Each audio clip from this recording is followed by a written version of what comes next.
Hi everyone, it's Joanna Michaels and Christopher Stephen Jacobs. we want to say hello to all of our Patreon supporters. This is going to be one of several types of discussions that we have that is only going to be available to you, our Patreon supporters. So this chat, we wanted to kind of have a series of really just kind of fun. And so we decided that maybe it would be fun if we just decided to have some chats with the elementals and the friends that usually hang around with us a lot. And so we decided that the first one we would want to spend some time with is the one that you probably hear us speak a lot about, and that is Isaac. And Isaac likes to be called at time Emperor Isaac. He actually is probably the lead speaker, would you say, of the group of the elementals and friends we have that kind of hang with us at the house. He is full of wisdom, and he is also, we would refer to as the court jester. I think one of the most powerful things you can do to raise your frequency is to laugh. I always used to joke because I was someone that the more stressed I got, the more hilarious everything got, and even to the point of slapstick. And I think now that Isaac is in our lives and other ones, I really realize the value, and taking that philosophy of laughter is a great way to dissipate problems and raise your frequency. So with that, we really just wanted to give you guys a chance to understand more specifically about Isaac. So why don't we start at the very beginning, Chris? Why don't you tell us how you and Isaac met? Okay. This was back in, I believe, 2016 or 15. I believe 15. And I was in northern Illinois with my father at I believe it was a flea market. And went in there and I heard a voice from the parking lot tell me that his name was Isaac and that he was also somewhere inside the building and for me to find him. And so I did, walked around and found the only stone vendor in the entire flea market. Stones, crystals, etc. And then this guy was on one of the tables. One of the first messages he gave me was that he wanted me to tell the vendor that he didn't like that he stuck him in a box all the time. So I did, and the guy was slightly weirded out. But I went and bought Isaac. I believe he was 180, I believe the price was, and I just happened to have that amount in my pocket that day, was 180. And I just gone to the bank that morning. So I knew that I was supposed to have him, and I found out that he actually was what's known as a screaming soul of Maldek. And who they are is when the disaster of Maldek struck, the people that were on Maldek, the souls got scattered throughout the system, and the harvesters grabbed up several of them. And what happened with some of them was they need, like him, like the ant people, they need humans down here to give them permission to link to the Earth grid so they can rejoin some of their bodies that are already down here. This is what I came to find out. Isaac's body is down in Agartha. He is an ant person, and when his soul rejoined the Earth grid, he was able to link with his body form once more down there and be healed. And for each ant person I find in that state, I always give them permission to link to the Earth grid.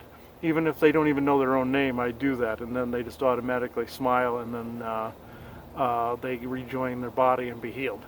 And then just to restate it again, the reason they have to have permission to the Earth grid is because they're actually not from here. They were from Maldek, and they need permission to become a part of this.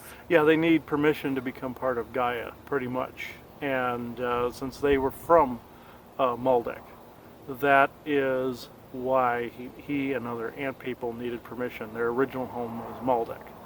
So that's why that had to take place.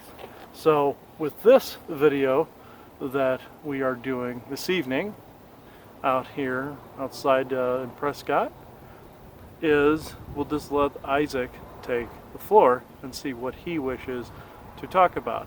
It could be a welcome message, it could be anything. He could crack a joke, we don't know. So, and he just said to me, don't tempt him. So, like I said, he's a court jester. So, we'll see what he has to say and what he has to say to start off this series of videos where we speak to the elementals. Give me a moment.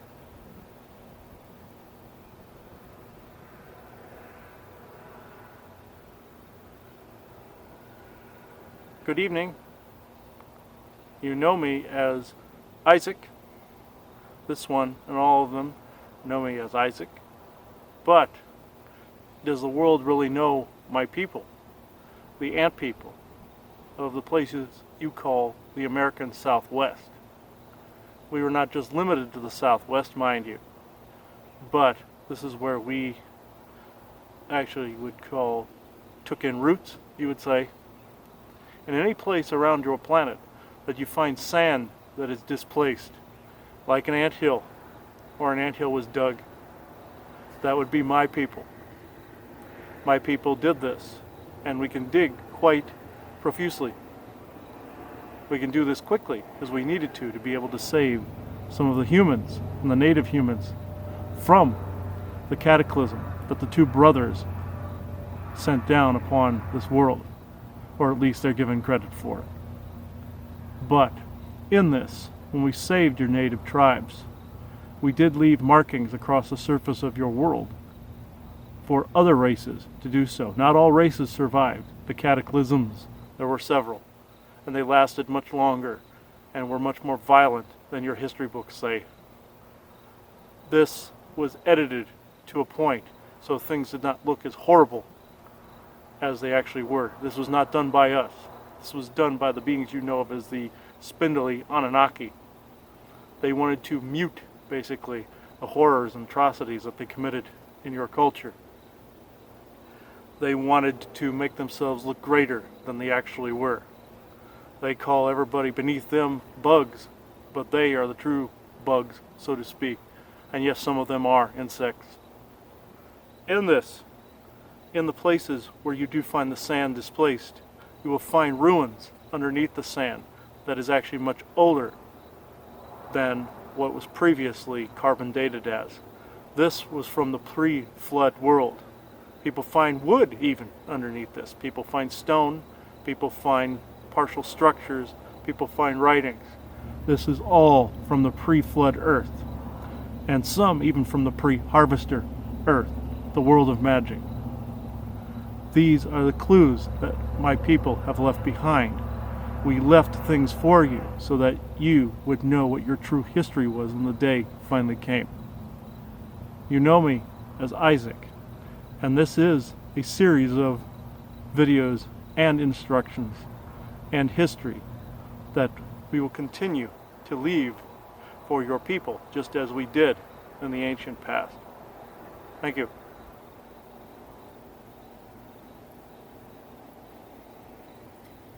Well, thank you, Isaac, and that is really appreciated, any and all of the history, because I know people are so fascinated with all this. Is it okay if I ask a question? Mm-hmm. This isn't related to the ant people. It's a little bit more personal, Isaac, because I wonder if it would be helpful to have this discussion for when people are out and about and they may be feeling the call or can communicate with the skull. When you two met, when you and Chris met, now you were driven to call out to him, you wanted to go, but originally, at first, the relationship was kind of rocky, and this has happened a few times. So my curiosity is that when you met Chris, what was your state of mind, and was it related to the fact that you hadn't been yet connected to the Earth grid? How were you feeling when you first met?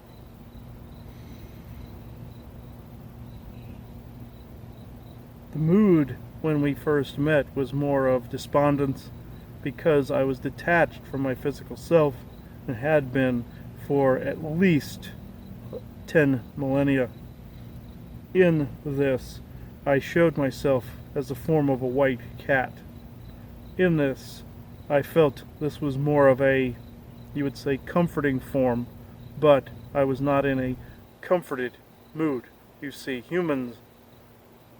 some humans, are quite abusive to edifices such as the one that I use. And I've used more than one. In this, humans are quite abusive sometimes towards them and do not realize it. But over the centuries, I had to hide in one rock or another, even though this rock that I am in this skull edifice, is of Maldek and of Earth. We had to hide in such things until we had permission from humans, when humans were evolved enough to hear us once again. They lost this ability over years of oppression and years of warring. Also, if they ever saw our kind, they would think us monsters, or devils, or demons, when in fact, it was the true devils and demons making them think as such. This is the reason that I felt this way upon meeting this one. It was nothing against him, but at the same time I was also testing his flinch, as some would say, in dream states and in psychic, you would say, premonitions and visions, to see if he was actually one that could truly hear us for who we were and learn from us and also teach at the same time. In this, that particular test was passed. Not all humans do so, some do. There are plenty of my people in edifices just like this that have acted as such towards humans to get them to give permission sometimes to link us back to the Earth grid. This is not a trick. This is a test to see if people follow their true soul path. And if they do as such, we have a greater conversation ahead. Thanks. That's really, really helpful. And, just weekend before last, Chris, we actually, just by happenstance, ran into another consciousness that was an ant person who was in trouble, in despair, needed some help. One of the screaming souls. And, you recognized it, you reconnected her to the Earth grid, and then Isaac, you guys escorted her, I believe, to a healing chamber, if I, recall. But what I know that there are plenty of humans, plenty of people that their heart is in the right place, and they do want to help. So do you have any advice for people out there if they are feeling called to get something, or they can actually speak to something? And again, you may be feeling frustration and uncertainty coming from the elemental. You may be feeling that, but there could be something really important behind it. So I just was looking for any words of wisdom you had to encourage the humans to try to make a positive difference. If you are drawn to a particular stone, this means you are resonating with its resonance frequency, and also whatever being happens to be speaking through it. Some of my people that have been lost to us are actually calling out to anyone that can hear them, very much like I was. Dear Banish was the one you spoke of before, and she is in healing. She actually will speak soon enough as well with both of you.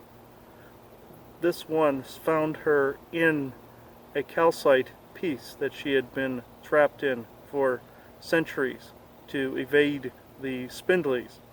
But to make ourselves more, as you would say, resistant to them, we must be whole again.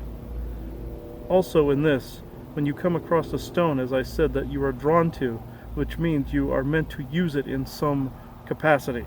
Now we know that humans in this financial system cannot always afford these particular things. But just know, if you are truly meant to walk away with it, you will. We do not mean in a thieving manner. We mean if you were meant to have it, you will happen to have the amount on you.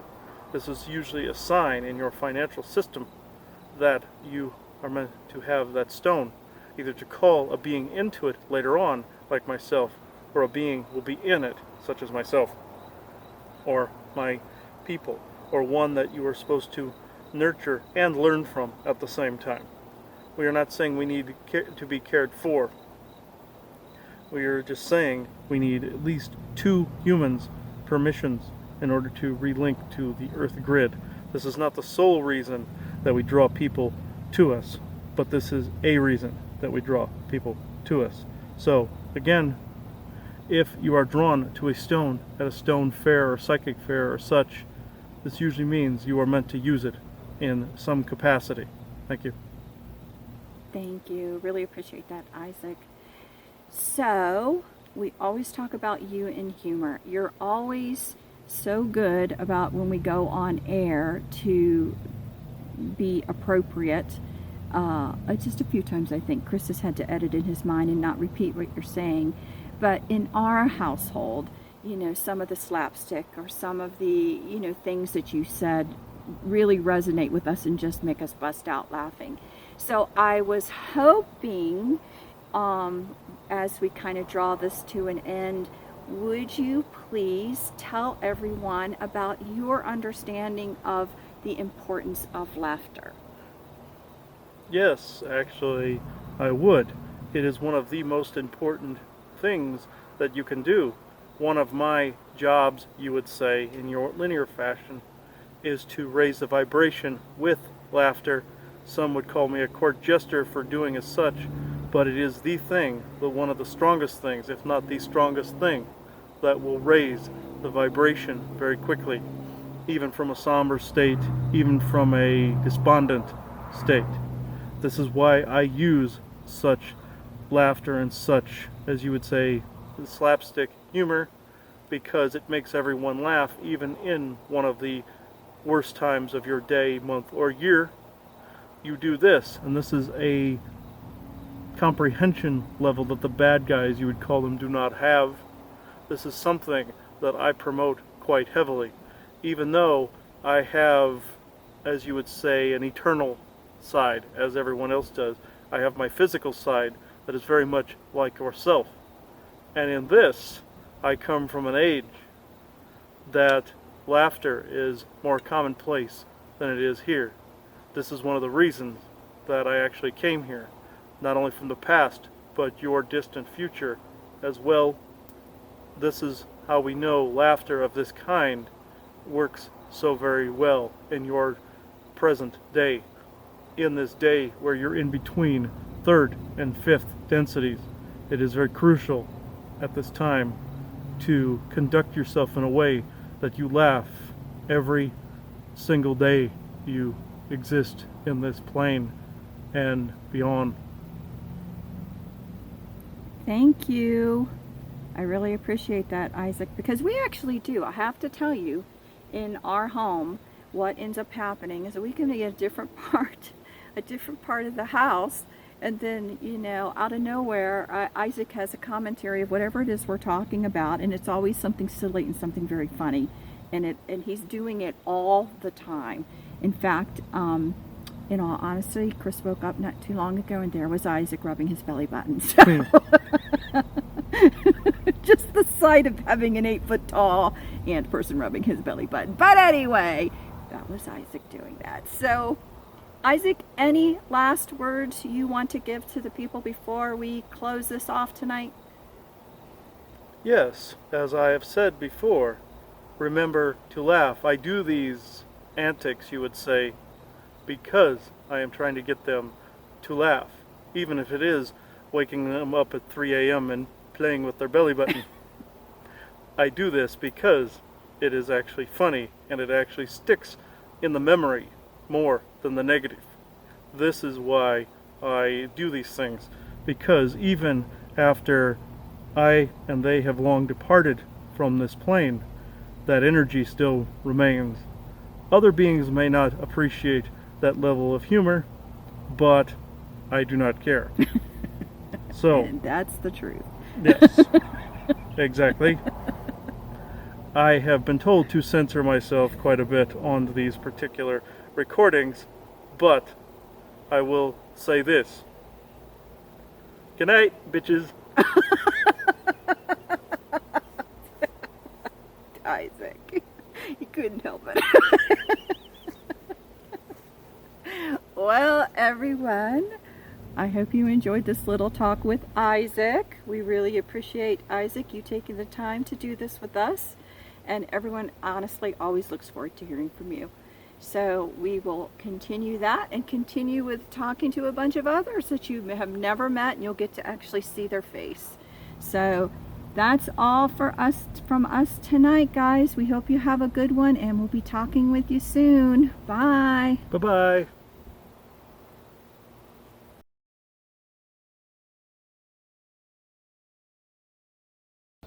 Hi everyone. We hope you found this video informative, and we thank you so much for being a Patreon sponsor. If you have any questions or comments, please send them to us at thelifting2017@gmail.com. Also, if you have any thoughts on what you would like to hear us talk about, please let us know.